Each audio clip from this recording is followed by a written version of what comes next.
Bismillahirrahmanirrahim. Assalamualaikum warahmatullahi wabarakatuh. Alhamdulillahi wa kafa wa salatu wassalamu ala rasulihil mustafa wa ala alihi wa ashabihi ahlus sidqi wal wafa. Asyhadu an la ilaha illallah wahdahu la syarikalah wa asyhadu anna Muhammadan abduhu wa rasuluh. Allahumma salli wa sallim wa barik ala Muhammad wa ala alihi wa ashabihi wa mawalah. Asbahna ala fitratil Islam wa ala kalimatil ikhlas wa ala dini nabiyina Muhammadin sallallahu alaihi wasallam wa ala millati abina Ibrahim hanifan muslima wa ma kana minal musyrikin. Rabbi shrah li sadri wa yassir li amri wa hlul 'uqdatam min lisani yafqahu qawli. Allahumma la sahla illa ma ja'altahu sahla wa anta taj'alul hazna idza syi'ta sahla. Allahumma inna nas'aluka ilman nafi'a wa rizqan thayyiba wa amalan mutaqabbala. Allahumma ati nufusana taqwaha wa zakkiha anta khairu man zakkaha anta waliyuha wa maulaha. Hadirin jamaah salat subuh yang semoga dirahmati Allah Subhanahu wa taala. Alhamdulillah, bersyukur kita muji Allah Subhanahu wa taala. Allah mudahkan diri kita hadir dalam majelis ilmu setelah kita dimudahkan oleh Allah menunaikan salah satu kewajiban kita, sholat subuh berjamaah. Mudah-mudahan seluruh aktivitas yang kita lakukan dari mulai kita bangun tidur ini hingga malam nanti dan seterusnya senantiasa dibimbing dan diridhoi oleh Allah Subhanahu wa taala. Allahumma amin. Hadirin jamaah yang semoga dirahmati Allah Subhanahu wa taala. Pagi ini kita lanjutkan kajian Tadabbur Kisah Nabawi, masih berbicara tentang orang yang kemudian Allah masukkan ke dalam jannah terakhir, ya. Di mana kita meluas mengambil satu pembahasan yang kemudian menjadi ijtihad Imam Ibnul Qayyim Al-Jauzi terkait dengan tingkatan manusia di akhirat kelak. Di mana kita tahu bahwasanya batas akhir kehidupan manusia adalah kematian. Setelah kematian kemudian mereka atau kita semua akan berpindah ke alam, dari alam dunia berpindah ke alam barzakh, di mana alam barzakh ini alam penantian untuk kemudian proses berikutnya, ya. Kita semua menunggu dalam tempo satu hari yang lamanya 50.000 tahun, ya. Kondisinya nggak ada di antara kita yang kemudian bisa berkata-kata, nggak ada di antara kita yang kemudian bisa berpindah tempat, hingga kemudian Allah bertanya tentang 4 hal. Jamaah yang semoga dirahmati Allah Subhanahu wa taala, kondisi manusia di akhirat hanya ada 2 tempat pilihan, antara surga ataupun kemudian neraka, ya. Dan kedua-duanya sama-sama bersifat kekal. Akan tetapi seorang mukmin dengan imannya menjadikan dia mendapatkan jaminan bahwasanya seberapa besar atau seberapa banyak dosa yang kemudian dia bawa, tetap dengan keimanannya, bentuk keadilan Allah Subhanahu wa taala, Allah bakal menyelamatkannya dari neraka. Cuman masalahnya berapa lama dia harus mendekam di neraka baru kemudian diselamatkan. Sementara ketika sudah masuk ke alam akhirat, maka kondisi hari, 1 hari lamanya 1000 tahun. Kalau masih di padang mahsyar itu 1 hari 50.000 tahun. Ketika kemudian sudah masuk, ya, selepas dari padang mahsyar, maka 1 hari lamanya 1000 tahun. Nah, Ibnul Qayyim Al-Jauzi rahimahullah, beliau lalu kemudian membuat semacam tingkatan, ya. Ada 18 tingkatan manusia yang kemudian mereka ini sudah di akhirat semua, ya. Di mana dari ke-18 tersebut 14 ini posisinya berada di surga, ya. Yang meniscayakan dari 14 itu ada beberapa golongan yang mereka harus merasakan siksa terlebih dahulu di neraka untuk kemudian Allah angkat ya. Artinya posisi atau fungsi mereka di neraka untuk membersihkan ragam dosa yang mereka miliki. Tentunya ini dari kalangan orang-orang mukmin ya, orang-orang mukmin di mana iman mereka masih diakui oleh Allah Subhanahu wa taala, maka siksaan neraka ini sebagai pembersihan atas berbagai macam dosa-dosa yang kemudian mereka lakukan. Kalau kemudian sudah diangkat dari neraka, maka kemudian akan Allah pindahkan masuk kemudian ke dalam jannah khalidina fiha abada. Adapun selebihnya dari mulai ke 15, 16, 17, 18 ini adalah golongan kelompok yang kemudian Allah tetapkan mereka berada di dalam neraka, dan itu juga khalidina fiha abada, kekal selama-lamanya, nggak mungkin kemudian Allah angkat mereka ya. Maka mudah-mudahan Allah selamatkan kita dari siksa api neraka. Allahumma amin. Nah, kita sudah membahas di kelompok 1, 2, 3, 4 sampai 6 ya. Dimana kelompok pertama ini tentu nggak mungkin kita bisa meraih golongan para nabi dan golongan para rasulul azmi ya. 5 orang rasulul azmi yang kemudian Allah tetapkan ya. Lalu kemudian peringkat kedua ini para nabi dan rasul yang kemudian kita kenal dari silsilah 25 nabi dan rasul selain ulul azmi. Golongan yang ketiga adalah nabi dan rasul yang tidak Allah sebutkan di dalam Al-Qur'an, yang jumlahnya nabi ada 124.000 nabi, rasul 313 rasul. Golongan yang keempat ada kemudian ulama warasatul anbiya, karena memang mereka mengambil peran penting sepeninggal para rasul, maka risalah dakwah ini harus tetap berlanjut. Ini menunjukkan bahwasanya dalam Islam itu tidak dikenal yang namanya sosok figur ya. Artinya dakwah ini tetap berjalan bukan lantaran masih adanya sosok figuritas, enggak. Sekalipun figuritas ini telah wafat, karena itu sesuatu yang pasti, namun kehidupan ini masih tetap harus berjalan, sehingga risalah ini harus tetap ada yang mengemban ya. Maka para ulama warasatul anbiya, mereka lah yang kemudian mendapatkan amanah untuk meneruskan risalah dakwah para nabi. Terlebih syariat kita hari ini di mana Rasulullah Muhammad sallallahu alaihi wasallam Allah tetapkan sebagai khatamul anbiya wal mursalin. Kalau umat-umat terdahulu ya, apalagi kalangan Bani Israil, Rasul kemudian sudah menetapkan kullama halakat nabiyyun ya, kullama halakat nabiyyun khalafa nabiyyan. Setiap kali seorang nabi wafat, maka Allah bangkitkan lagi nabi yang lain ya. Ini sebelum masa Rasul, seorang nabi wafat, nanti Allah hadirkan lagi nabi lagi. Tapi karena Nabi kita Muhammad sallallahu alaihi wasallam sebagai penutup para nabi dan tidak ada lagi nabi setelah Rasulullah sallallahu alaihi wasallam, maka tugas yang kemudian mengemban amanah ini adalah para ulama warasatul anbiya. Nah, kita sebagai umat mengikuti apa yang kemudian menjadi panduan para ulama ya. Tinggal kemudian jeli dalam melihat kualitas para ulamanya, karena ada juga istilah ulama su masalahnya ya, ulama su, ulama penjilat ya, yang kemudian membuat fatwa sesuai dengan pesanan ya, tergantung seberapa tebal amplopnya kan begitu kan, sehingga pesanannya itu bisa diutak-atik. Waliyadzubillah. Lalu kemudian ada di peringkat yang ke-5 ya, yaitu pemimpin yang adil ya. Di mana ini juga bukan tugas ringan. Kenapa? Melalui adanya mereka terjaga kondisi umat. Kita sudah pernah sampaikan tugas kepemimpinan dalam Islam itu sebetulnya sederhana, hanya 2 saja ya. Hirasatuddin wa himayatud dunya biddin. Menjaga keutuhan agama, membentengi urusan agama ini dari berbagai macam hal-hal yang merongrong.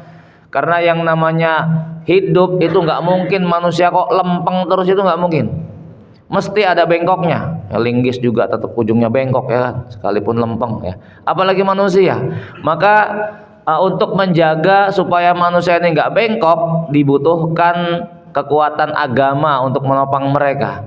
Dan di antara tugas tugas pokok seorang pemimpin, tugas pokok penguasa itu menjaga agama ini supaya kemudian tidak dirongrong dengan berbagai macam pemikiran-pemikiran yang merusak ya. Lalu kemudian tugas yang kedua, himayatud dunya biddin, menjaga tata kelola dunia dengan bingkai agama juga, dengan kerangka agama. Karena nggak mungkin tata kelola dunia kok dunia dikelola di luar keluar daripada bingkai agama, itu nggak mungkin. Islam sudah ngatur semuanya, dari mulai urusan kecil sampai urusan besar, dari mulai urusan kita bangun tidur sampai mau tidur lagi, itu semua diatur dalam Islam. Antum bisa carilah ya, keyakinan mana yang kemudian bisa punya aturan sedemikian detail terkait dengan kehidupan manusia. Kita urusan tidur saja diatur dalam Islam. Sampai ada buku pembahas ya, Syarah Abu Naum judulnya. Penjelasan tentang, karena membahas tentang masalah tidur gitu kan ya. Sampai kemudian ada satu pembahasan tersendiri, Syarah Abu Naum, penjelasan tentang bapaknya tidur ya. Artinya dibahas tidur, definisi tidur, tidur yang wajib, tidur yang sunnah, tidur yang makruh. Antum bisa bayangkan bahas tidur itu sampai kemudian dibagi ada hukum-hukumnya. Kalau kemudian urusan sepele macam kayak gitu saja sedemikian detail Islam membahas, masa iya Islam nggak bahas masalah negara? Kan nggak mungkin toh ya. Cuman karena kita kadung ketika kita lahir itu sekuler sudah menguasai, sehingga kepala kita cekokin, agama harus dipisahkan dengan negara. Maka kita dapatkan yang namanya dunia, dalam dunia usaha, dunia bisnis itu ya, tempat-tempat yang kemudian buat mengelola bisnis, mesti masjid-masjid itu hanya dibuat di pojok-pojok ruangan ya kan, kecil, kumuh, di ujung gitu kan ya. Nggak ada kemudian kok musolanya lebih indah daripada bangunan mallnya, itu nggak ada. Selalu musolanya itu paling ya di basement gitu kan ya. Karena memang nyaris nggak diberi ruang itu, nggak diberi ruang. Padahal sekali lagi nggak mungkin Islam kok kemudian tidak mengatur urusan tersebut. Semuanya pasti diatur ya. Masalah tidur diatur, masalah motong kuku aja kan diatur ya. Antum bisa bayangkan, itu kan hal-hal remeh, coba bayangkan ya. Sesuatu yang kemudian ya mungkin dalam kehidupan kita nggak terlalu kemudian kita perhatikan, tapi Islam sedemikian luar biasanya mengatur. Bahkan terhadap sesuatu yang itu menjijikkan bagi manusia, air liur, ludah, itu juga diatur dalam Islam ya kan. Pas kajian siapa, Ustadz Muhaimin Hadi itu kan, beliau pernah ngangkat satu hadis kan terkait salah satu obat ya kan. Salah satu obat itu ya, seseorang kemudian dengan air liurnya ya, kemudian tempelkan di tanah, ada doanya gitu kan, kemudian tempelkan di tempat yang sakit dengan ludah gitu kan, dengan air liur air liur sendiri ya, nggak usah air liur orang lain. Nah, kalau air liur Nabi ya nggak apa-apa ya, itu barokah tenan itu. Tapi kalau air liurnya kiai yo belum tentulah, jangan ya. Baik, itu yang kelima ya. Maka pemimpin yang adil ini juga kemudian dalam hadis qudsi, mereka berada di mimbar-mimbar yang penuh cahaya. Maknanya mereka betul-betul Allah tempatkan pada kedudukan yang sedemikian tinggi dan mulia.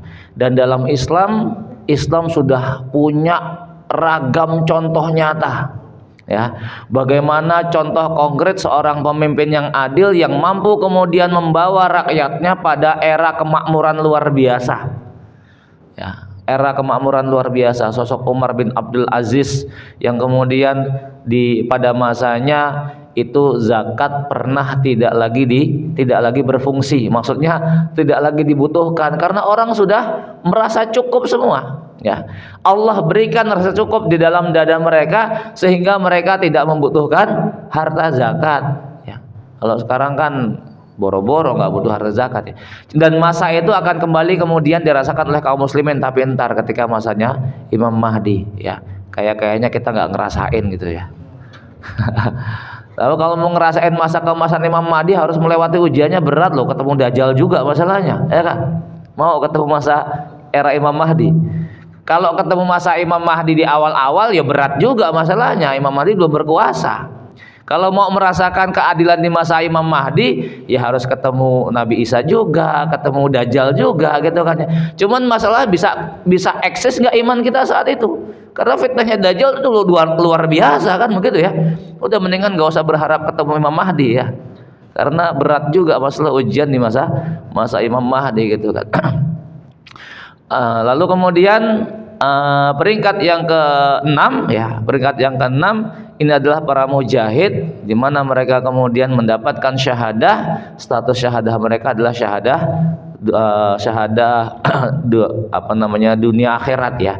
Di dunia juga titelnya syahadah, di akhirat juga titelnya syahadah. Karena mati syahid itu kan ada 3 jenisnya ya. Ada syahidun fid dunya ya, tapi kemudian statusnya nggak syahid di akhirat, atau sebaliknya hanya syahid akhirat saja. Ada juga yang kemudian kedua-duanya dia mendapatkan syahid dunia dan syahid akhirat. Kalau syahid dunia saja, statusnya saja dianggap sebagai mati syahid, cuman ternyata dia ada sesuatu yang kemudian menjadikan dia ini tertolak kesyahidannya. Ya seperti ya di masa Nabi ada para sahabat ngelihat, wah dia ini syahid. Ternyata ada satu kesalahan yang dia lakukan, ghulul ya, ngumpetin barang ghanimah ya. Dan itu kemudian membatalkan kesyahidannya di akhirat. Kalau syahid akhirat secara status di dunia dia dipulasari sebagaimana orang meninggal biasa. Seperti kalau syahid dunia itu kayak syahid mati tenggelam. Nah, itu ya. Itu status syahidnya syahid di akhirat ya. Kenapa? Karena Rasul kan menyebutkan ya ada beberapa kondisi yang dia termasuk mati syahid ya, orang yang mati karena sakit perut gitu ya.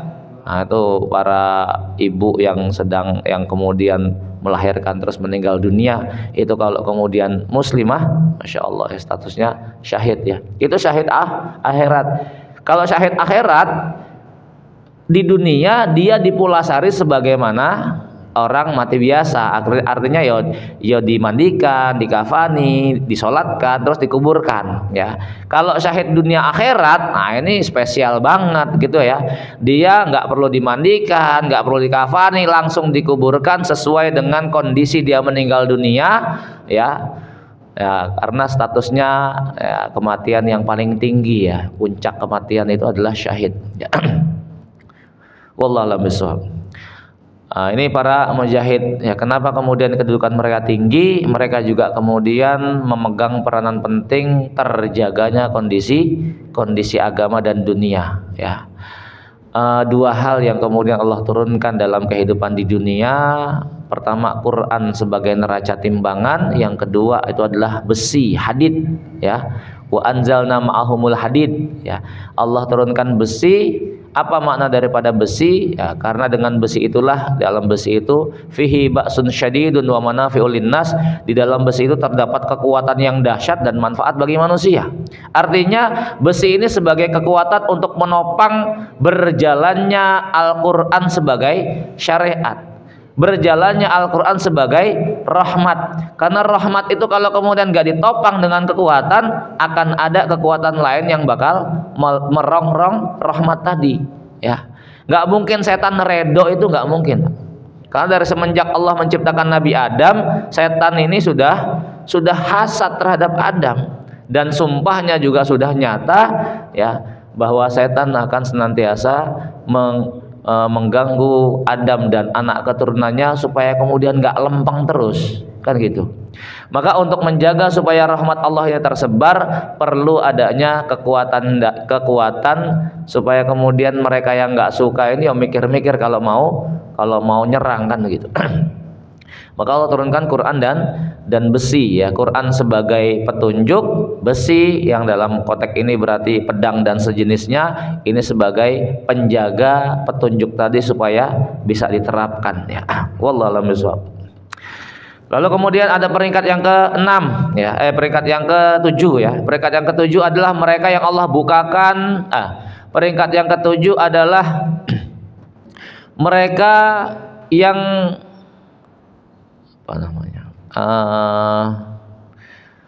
Allah berikan kemampuan untuk beramal di mana amalnya ini memberikan manfaat kepada orang lain. Kalau dalam pembahasan ini disebut sebagai ahlul isar. Mereka yang lebih dahulu mereka yang lebih mendahulukan kepentingan orang lain dibanding kepentingan pribadi dan keluarganya. Ini juga nggak sederhana, Pak. Mereka yang lebih banyak memberikan kontribusi untuk Islam dan kaum muslimin. Gambaran nyatanya ada dalam surat Al-Hasyr di ayat yang ke-9 atau 9 kalau nggak salah, atau 11 saya lupa. Di mana Allah menyebutkan tentang kondisi orang-orang Ansor, walladzina tabawwa'ud dar wal imana walladzina tabawwa'ud dar wal imana min qablihim yuhibbuna man hajar ilaihim wala yajiduna fi sudurihim hajatan mimma utu wa yu'siruna ala anfusihim walau kana bihim khasasah. Dan orang-orang yang telah menempati negeri Madinah sebelum kedatangan mereka, maksudnya sebelum kedatangan orang-orang muhajirin. Orang-orang Madinah itu berarti kan orang Ansor sebutannya, ya. Orang Ansor, mereka itu sudah beriman kepada Allah dan Rasulnya sebelum Rasul dan para sahabat hijrah, ya. Rasul belum hijrah ke Madinah, tapi orang-orang Madinah sudah beriman, ya, karena sebelumnya, ya, ini juga menjadi pilar pertama itu adanya perjanjian Aqobah, Bai'ah Aqobah, Bai'ah Aqobah 1, Bai'ah Aqobah 2. Ini yang kemudian menjadi tonggak utama tersebarnya Islam di Madinah. Ditambah lagi kemudian diperkuat dengan diutusnya sahabat Mus'ab bin Umair, ya. Dan ada satu sosok luar biasa yang kemudian menjadi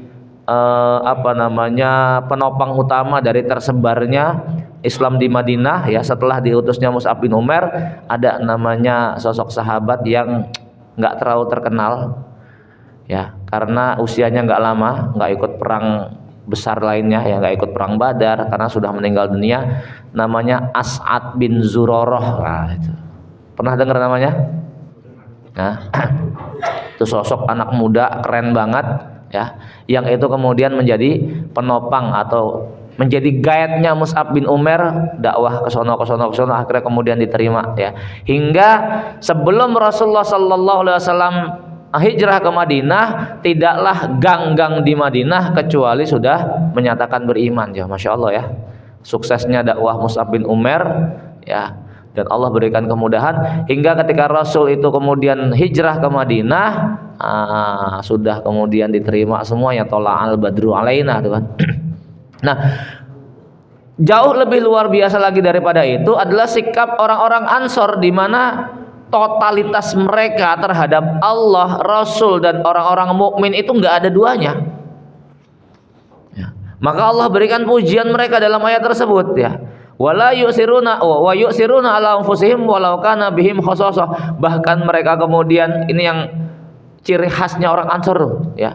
Mereka lebih mementingkan saudara-saudara mereka dibanding urusan mereka sendiri, walaupun mereka kemudian juga sama-sama butuh. Isar, ya, mendahulukan kebutuhan orang lain. Dan ingat, isar itu hanya ada pada urusan dunia, jangan dibalik, ya.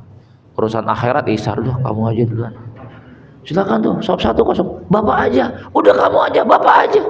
Tengah kosong, ya kan, akhirnya anak muda pakaiannya biasa aja gitu kan, rantainya banyak ke tengah, kan nyesel jadinya, ya kan, ya. Kalau urusan akhirat itu jangan kemudian isar, sop 1 itu jangan monggo silakan gitu loh, ya. Ya rebutan, ini sop 1 monggo silakan, ya. Kalau urusan dunia, baru dah tuh kita sering kebalik, urusan dunia pengennya dapat duluan gitu kan, ya, bansos gitu, ya. Kalau antri pengennya duluan kan kalau urusan dunia kan. Kalau nggak duluan nggak kebagian kayaknya. Giliran urusan akhirat monggo silahkan, ya. Antri apa tuh Jumat ceria, ya kan. Nggak ada yang mau belakangan tuh kalau datang duluan, ya kan, yang ada sikut-sikutan, ya. Itu, ya, ahlul isar. Allah bukakan mereka kebaikan yang banyak, dalam arti kata kebaikan yang kemudian mereka lakukan bukan hanya memberikan manfaat kepada mereka seorang, namun memberikan manfaat besar untuk manusia yang lain, kontribusi. Ya.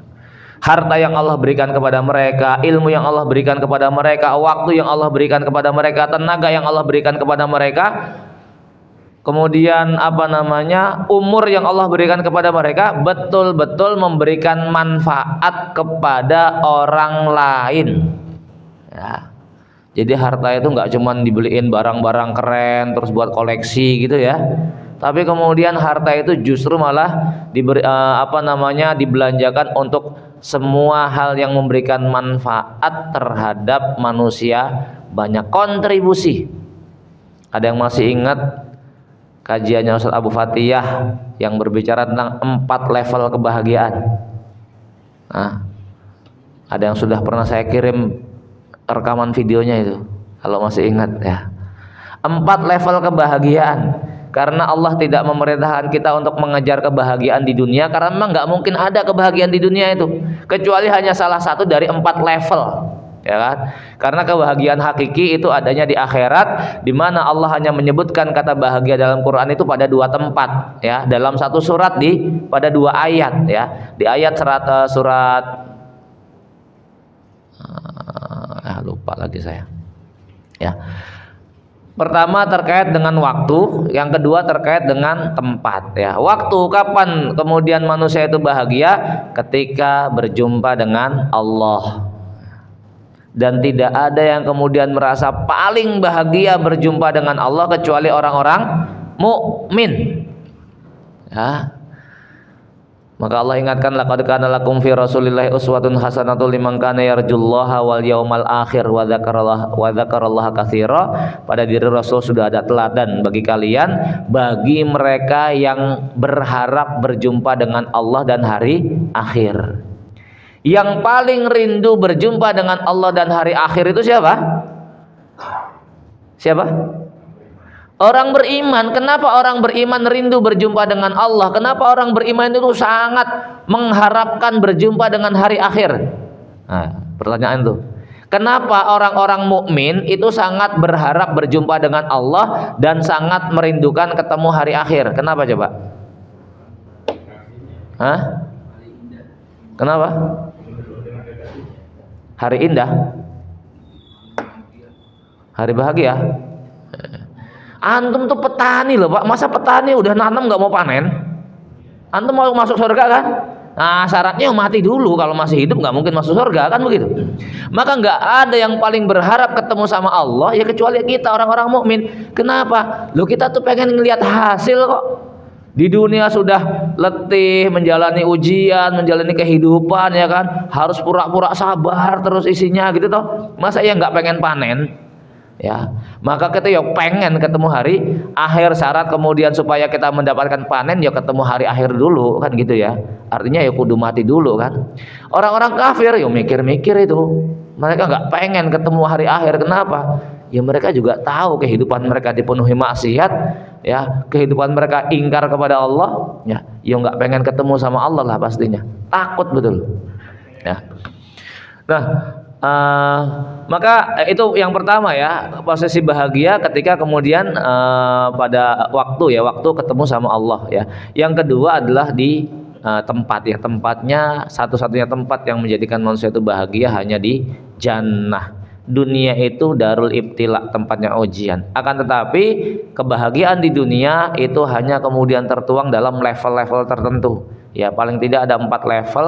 Pertama itu adalah lazat, sesuatu yang kemudian bisa dinikmati, durasinya hanya sesaat, makan enak gitu kan ya, 1 piring enak banget, 5 piring siksaan jadinya. Mau enak kayak apa kalau sudah lebih dari 1 piring? Jangankan 5 piring, piring kedua aja enak nih, nanduk terus nambah gitu kan. Piring kedua yakin rasanya sudah berubah ya toh, apalagi yang sudah 60 ke atas ya. Dunia itu semakin lama semakin gak enak, betul deh ya. Allah berikan manusia usia 40 tahun, nah itu masih nikmat tuh. Udah 60 tahun, nah udah mulai tuh ya, maaf ya. Apalagi 70, apalagi 90 tahun, ini tumpah semua nih si teh nih. Itu udah gak nikmat banget itu Mau ngapain coba usia 70 tahun? Ya kan? Apalagi sudah lebih daripada 90 tahun ya. Kelamaan dikit, maka saya masih ingat kalau bapak itu. Ya, omongan bapak itu. Dunia itu nek kepenak ora suwe, nek kesuwen ya ora kepenak. Ya Pak ya? Ya kan? Yang Jawa ngerti toh ya, pasti ngerti lah. Dunia itu nikmatnya itu nggak lama. Seumpama kelamaan ya jadi nggak nikmat. Ya. Ya kan? Itu dunia itu. Kalau enak ya nggak lama, kalau kelamaan malah nggak enak. Itulah dunia ya. Maka ya bapak itu ya mulai menjelang sakit-sakit tuh kan, ya udah capek lah gitu kan, udah ya karena udah terlihat tanda-tanda gitu kan, udah nggak mikir macem-macem ya, capek hidup di dunia kelamaan itu. Ya nanti kita pun akan merasakan hal tersebut ya. Kan saya sering sampaikan itu, manusia kenapa kemudian kok berharapnya hidupnya lama gitu kan ya. Ya karena masih usia-usia 30, energik, usaha lagi jaya-jayanya gitu kan, istri lagi cakep-cakepnya gitu kan. Ya pengen hidup abadi lah ya. Seolah-olah tuh nggak pengen menua gitu kan ya. Tapi kalau sudah usia 60-70 tahun, hidupnya di atas kursi roda, di kasur mulu, apalagi di rumah sakit banyak kabel-kabel. Coba tanya masih mau hidup berapa lama lagi? Udah besok aja lah, sampai besok doang gitu ya. Ya begitu kehidupannya kan. Ya manusia kalau, dan nggak mungkin gitu ya, nggak mungkin kemudian kok manusia bakal merasakan enak terus di dunia, karena memang bukan tempatnya. Ntar kalau di sorga baru semua rata ya, usia 30 tahunan semua. Itu kan usia energiknya ya kan. Ya, usia 30 tahunan semua, nggak menua, isinya enak semua, nikmat semua. Karena memang satu-satunya tempat yang itu nggak ada bebannya cuman di sorga doang. Kalau di dunia dikasih kondisi yang nggak ada beban, itu malah ngerusak nantinya. Misalnya ya, kehidupan manusia kok dibuat kayak sorga gitu kan. Isinya nggak ada kalau ke dalam dunia binatang nggak ada predator gitu kan, nggak ada usaha buat nyari ya, semua serba tersedia. Itu nggak lama usia dunia kayak begitu, setahun ambiar. Itu pernah diuji coba orang barat dalam satu uji coba, disebut namanya itu Universe 25. Antum bisa googling deh, Universe 25 ya. Apa itu Universe 25? Itu satu ujian dibuat, jadi ada 2 pasang tikus ya, 4 ekor tikus, berarti 2 pasang tikus, dibuatkan tempat besar di mana semua fasilitas hidup tersedia tanpa harus usaha. Nggak ada predator, nggak perlu kemudian nyolong-nyolong makanan, semuanya sudah disediakan ya. Dari 2 pasang ekor tikus itu cepat sekali itu populasinya, hanya dalam waktu sekian hari itu sudah meningkat jumlah populasinya, hingga pada hari yang ke setahun lah ya, 350-an hari itu baru mulai kemudian muncul gejala-gejala, hingga puncaknya semua komunitas tikus itu kemudian binasa tanpa sisa ya. Itu kalau mau lengkapnya antum coba googling saja itu Universe 25. Nah, kita kembali ya. Itu yang ketujuh, ahlul isar ya. Ahlul isar tadi sedikit kemudian ngelebarnya adalah level kebahagiaan. Level kebahagiaan pertama adalah lazat, dan itu sifatnya singkat, makanan enak ya hanya sesaat, hubungan suami istri ya hanya paling 5 menit, 10 menit, setengah jam gitu kan. 2 jam kelenger yakin. Ya. Mau pakai obat kuat kayak apa tetap aja kelenger. Ya kan? Kalau kelamaan tuh jadi gak enak pokoknya, udah jadi siksaan, betul ya. Jadi siksaan. Nah, level kedua daripada kebahagiaan dunia itu ada namanya najah. Nah, ini durasinya lebih panjang gitu ya. Najah itu kesuksesan. Seorang merintis usaha dari nol terus berkembang sampai kemudian besar usahanya. Itu perasaan bahagianya lebih lama itu kan ya. Perasaan bahagia lebih panjang, perasaan senangnya lebih panjang, perasaan nikmatnya lebih panjang dibanding level yang pertama gitu kan. An-najah ya. Sekolah dari nol sampai kemudian dapat gelar ijazahnya asli tapi ya, gelar profesor gitu kan, wah itu bahagianya lebih panjang dibanding yang pertama gitu kan. Itu najah ya, kesuksesan. Nah baru masuk level yang ketiga, kontribusi. Seberapa besar manfaat yang bisa kita berikan kepada manusia yang lain. Karena hidup kalau nggak memberikan manfaat itu buat apa? Khairun nasi anfa'uhum linnas, sebaik-baik manusia adalah yang paling banyak memberikan kontribusi terhadap manusia. Duitnya banyak tapi nggak memberikan manfaat buat manusia, terus buat apa? Cuman buat beli Alphard, beli apalagi Ferrari, beli lagi apa, pajangan doang itu di garasi. Jumlah satu keluarga isinya cuma 5 orang, bapak ibu anaknya 3, kendaraannya bisa sampai 10. Yang 5 buat apaan coba ya?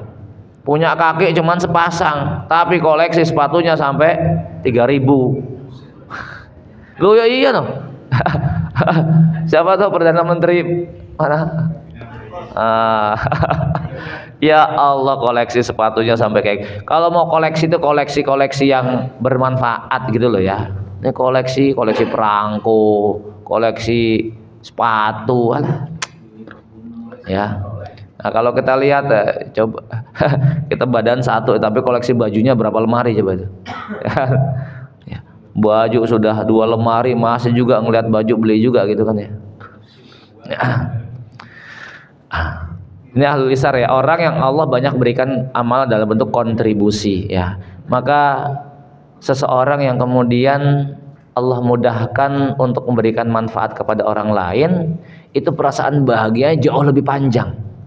Pernah disampaikan contohnya itu ini. Kalau di Amerika itu kan ada acara TV semacam Kick Andy, Oprah Winfrey itu loh ya. Oprah Winfrey itu orang negro ya, nggak cakep lah ya, tapi masya Allah penontonnya itu banyak sekali. Sampai dalam satu pertemuan itu, satu acara itu diundang orang kaya yang kemudian setiap akhir pekan selalu mengisi liburannya dengan jalan-jalan ke tempat wisata. Ya, ditanya seneng nggak ketika ngisi liburan ke tempat-tempat wisata? Wah seneng sekali, bahagia sekali. Ya. Seberapa panjang bahagia yang Anda rasakan ketika kemudian Anda wisata? Ya sudah, ketika kemudian yaitu tadi ketemu keluarga, kemudian wisata bareng, mancing bareng, main bareng gitu loh ya. Ya seneng hari itu, saat itu seneng banget. Terus dikasih challenge, tantangan. Coba sekarang dirubah. Nanti kalau musim liburan, ya liburannya bukan ke tempat-tempat wisata, tapi liburannya ke tempat-tempat kumuh yang membutuhkan bantuan sosial. Anda berikan harta yang Anda miliki untuk membantu mereka. Entah itu Anda bawa apa, kayak bawa makanan apa segala macam, sesuatu yang kemudian mereka butuhkan. Ya, coba Anda datangi tempat-tempat semacam itu. Nah, liburan pekan depan kemudian mereka melakukan, datangi ke tempat-tempat yang kumuh membutuhkan bantuan sosial. Mereka datang dengan membawa apa yang bisa mereka bawa untuk membantu mereka, lalu mereka bagi-bagi di sana. Ditanya ya, begitu buat acara lagi ditanya, apa yang Anda rasakan ketika Anda kemudian membagi-bagi atau bisa memberikan sesuatu yang membuat mereka bahagia. Bahagianya jauh lebih panjang, lebih bahagia daripada orang yang mendapatkan bansos. Lumrah itu Pak, fitrahnya itu kayak gitu. Kita manusia ketika kemudian merasa bisa memberikan manfaat kepada orang lain, kita yang lebih merasa bahagia itu. Ya, tinggal bagaimana rasa bahagia itu kita jaga supaya tidak menghilangkan pahala dari apa yang sudah kita berikan. Karena ya nggak nutup kemungkinan ada hal-hal yang menjadikan sesuatu yang sudah kita berikan itu kemudian menjadi sirna. Salah satunya adalah apa? Hasad sama ngungkit pemberian. Maka terkait dengan sedekah pemberian, la tubtilu shadaqatikum bil manni wal adza. Jangan kamu batalkan pahala sedekah kamu dengan mengungkit-ngungkit dan berkata dengan kata-kata buruk. Kamu dulu kalau nggak tak sekolahin dari kecil, kamu jadi apa kamu?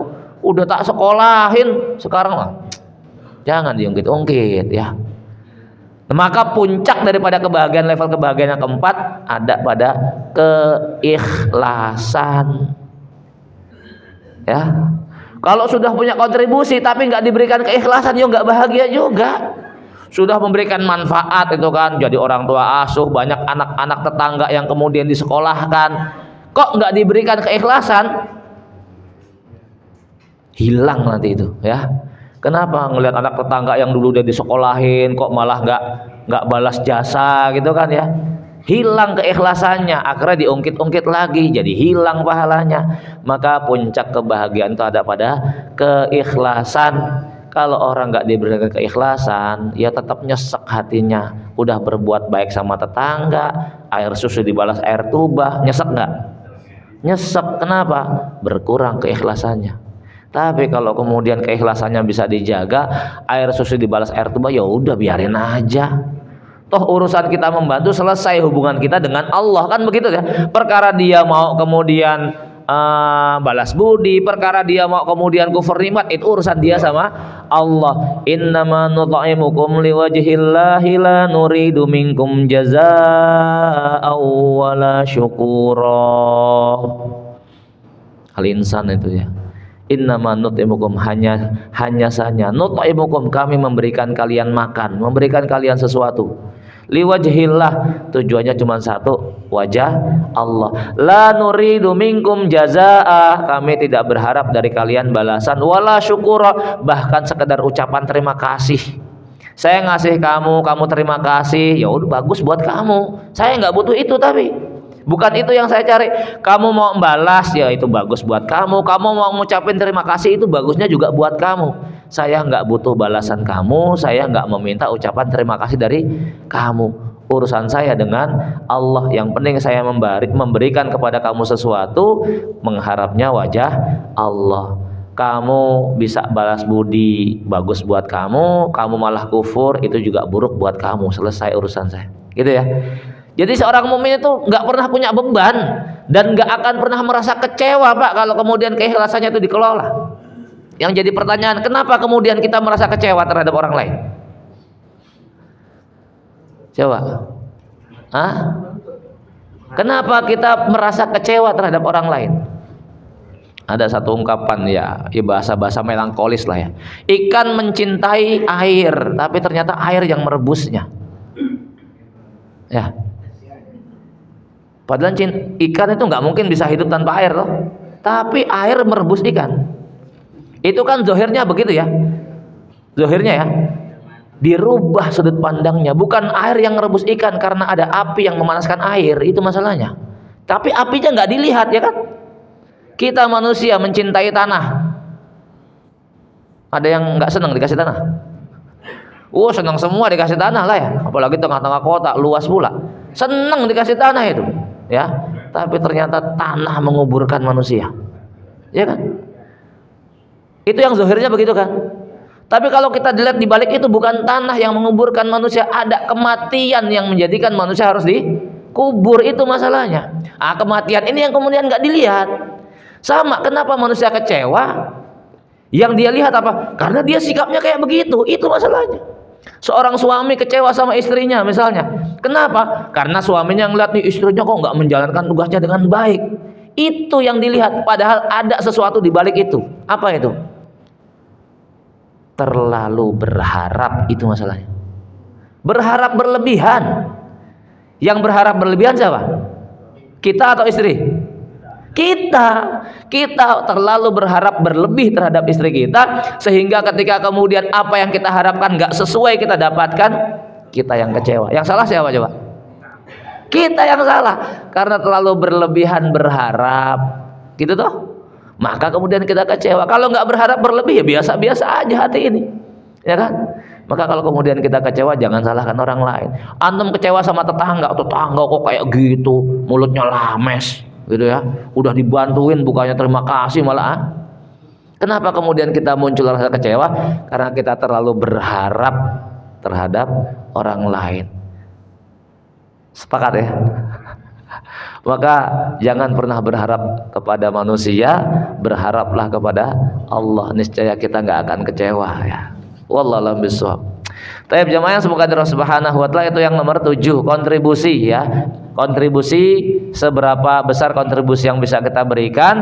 Maka golongan yang nomor 7 ini, mereka yang Allah berikan peluang untuk memberikan kontribusi lebih banyak dibanding yang lain, sehingga amal-amal yang mereka lakukan itu menjadi amal-amal jariyah, ya, sehingga sekalipun kemudian mereka meninggal dunia, namun aliran pahala mereka tetap mereka dapatkan karena amal-amal yang mereka tinggalkan ini menjadi legasi yang terus memberikan manfaat kepada orang sepeninggal mereka, ya.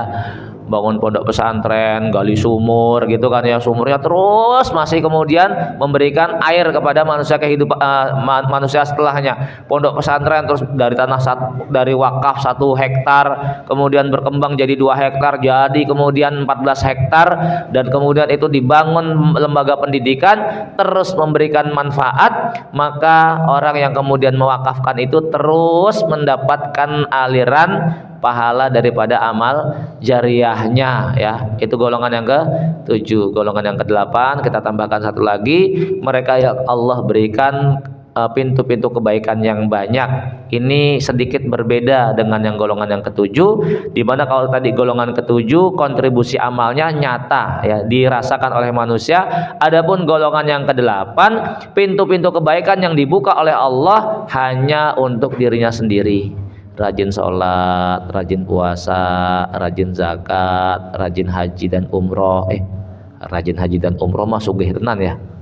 Rajin zakat, rajin puasa, rajin sholat, rajin tilawatul Quran. Pokoknya amalan-amalan individu yang kalau kemudian orangnya sudah meninggal dunia, dia nggak bisa nambah lagi amalan.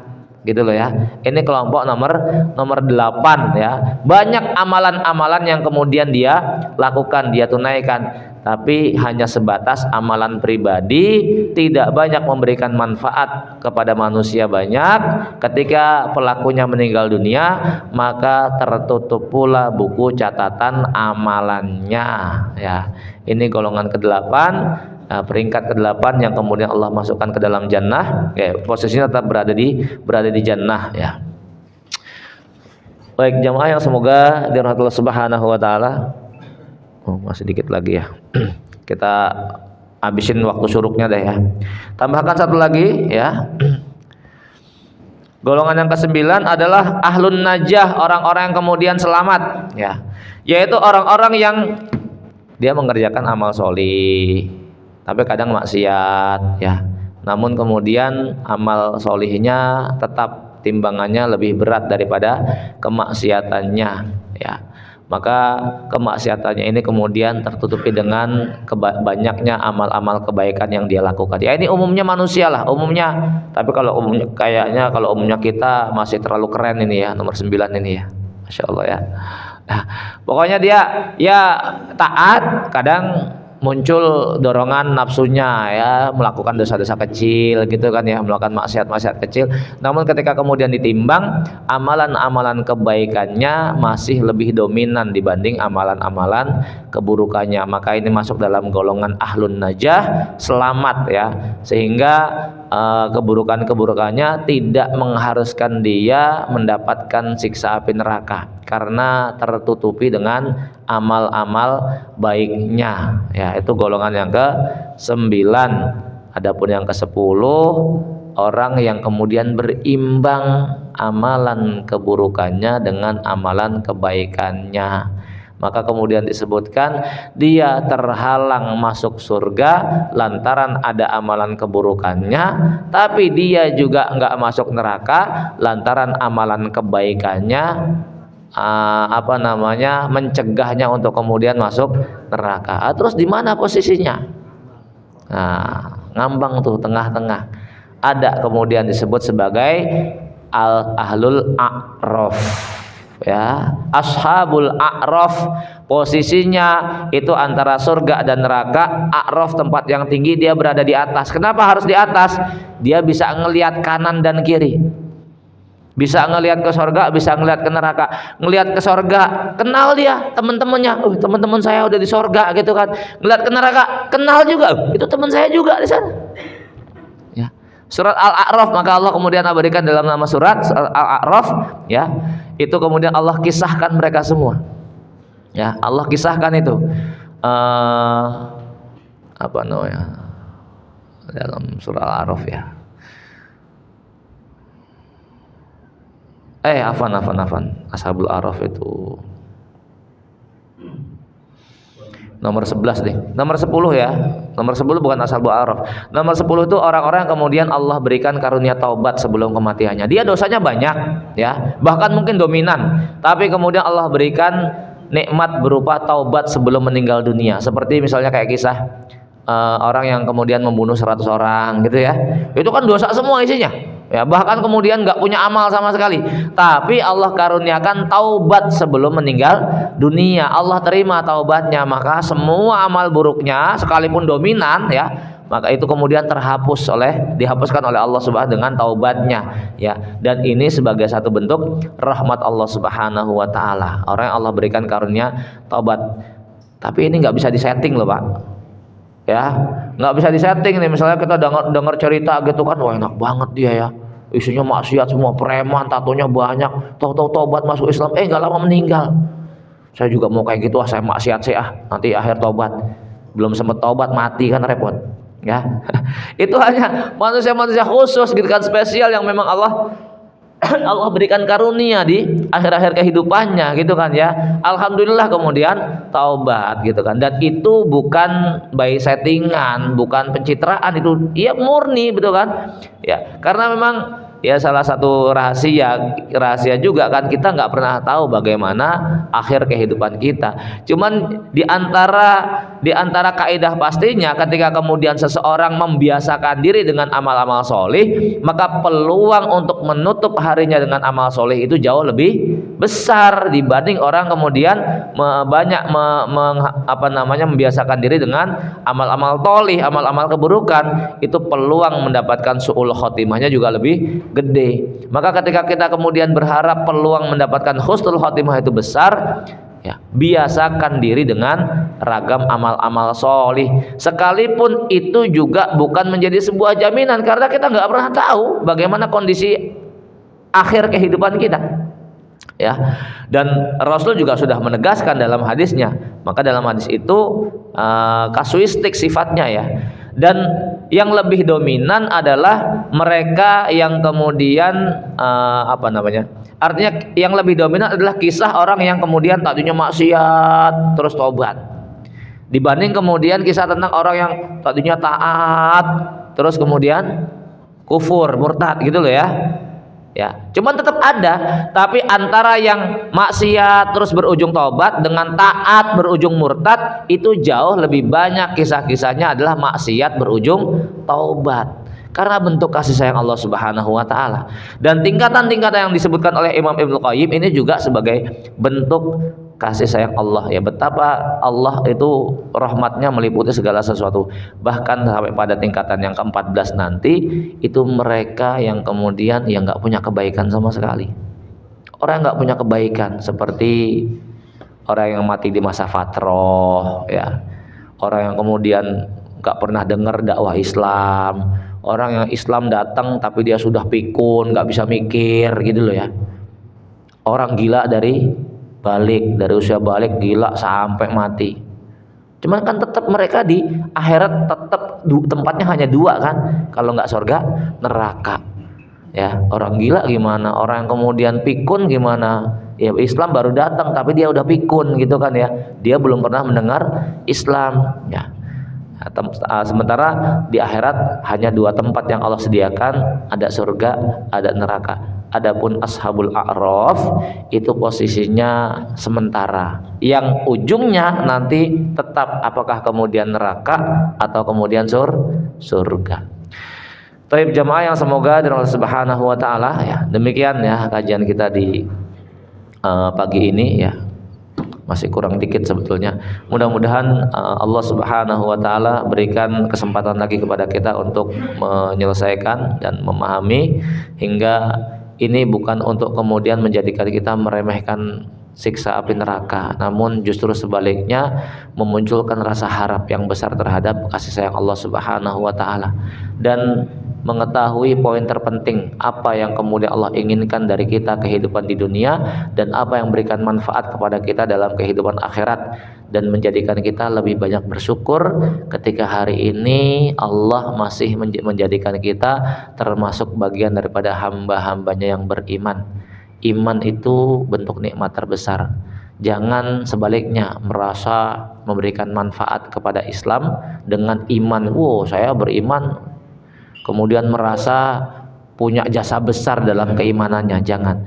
Sebaliknya Allah lah yang memberikan kita nikmat dengan keimanan, ya.